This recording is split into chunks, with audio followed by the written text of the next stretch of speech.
नमस्कार and I welcome to national affairs. আজকে তোমাদের সামনে একটা অতি গুরুত্বপূর্ণ টপিক, তবে টপিকে শুরু করার আগে আমি তোমাদেরকে যথারীতি জিজ্ঞেস করবো একটা কোশ্চেনটা হলো, রিসেন্টলি রাজস্থানের নতুন চিফ মিনিস্টার কে হলো? কমেন্ট সেকশনে তোমরা এর উত্তরটা করো, এর উত্তরটা আমি ভিডিও শেষে কিন্তু দিয়েই দেবো। তো শুরু করছি আমাদের আজকের টপিক, সেটা হলো যে recently time magazine person of the year কিন্তু ঘোষণা হলো।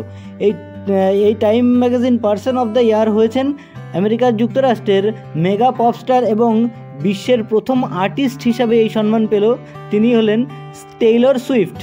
ঠিক আছে, তো এটা যে এই জিনিসটা তোমরা মাথায় রাখবে, টেইলর সুইফট হলেন time magazine person of the year 2023। এবার আমরা দেখব যে 2022 সালে কে পেয়েছিল।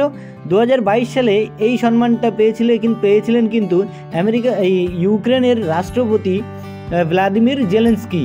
দেখো, সত্যি কথা বলতে যে অ্যাকচুয়ালি এই যে অ্যাওয়ার্ডগুলো আমেরিকার যুক্তরাষ্ট্র দেয়, তাই জন্য ওদের ইচ্ছামতো ওরা এই অ্যাওয়ার্ডগুলো দিয়েই থাকে।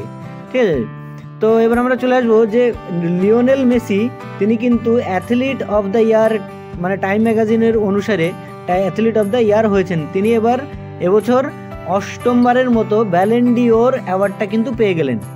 তো এবার আমরা চলে আসবো আমাদের কোশ্চেনটা ছিল, who is the new CM of Rajasthan?